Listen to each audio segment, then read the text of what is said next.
संभाजीनगरात उपमुख्यमंत्री एकनाथ शिंदे यांची जाहीर सभा. मुंबई महापालिका निवडणुकीच्या पार्श्वभूमीवर आज संभाजीनगरात उपमुख्यमंत्री एकनाथ शिंदे यांची जाहीर सभा.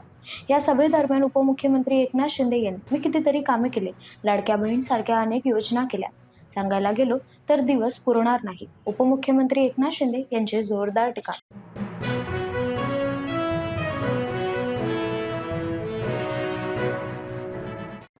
मी गुंतवणुकीची यादी घेऊन आलो. मुख्यमंत्री देवेंद्र फडणवीसांचं भाष्य.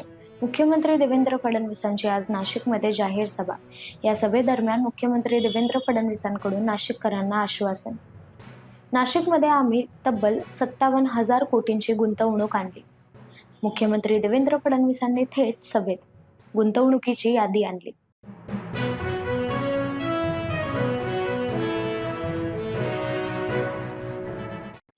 ठाकरे बंधूंचा मेळावा.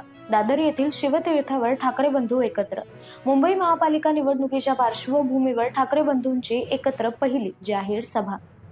निवडणुकीच्या रिंगणात ठाकरे बंधू एकत्र उतरले असून महापालिका निवडणुकीच्या पार्श्वभूमीवर आज शिवतीर्थ दादर येथे जाहीर सभा. तर या सभेत मोठ्या संख्येने शिवसैनिक व मनसैनिक उपस्थित.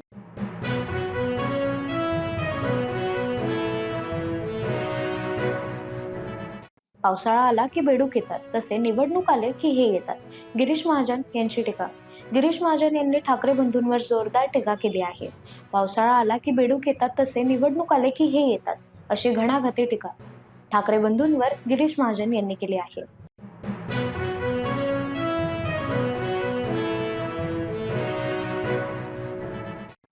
महायुतीचा वचननामा प्रकाशित. मुंबई महापालिका निवडणुकीसाठी आज बीकेसी येथे भाजपा महायुतीचा वचननामा प्रकाशित करण्यात आला. या दरम्यान मुख्यमंत्री देवेंद्र फडणवीस, उपमुख्यमंत्री एकनाथ शिंदे यांच्यासह महायुतीचे प्रमुख नेते उपस्थित होते.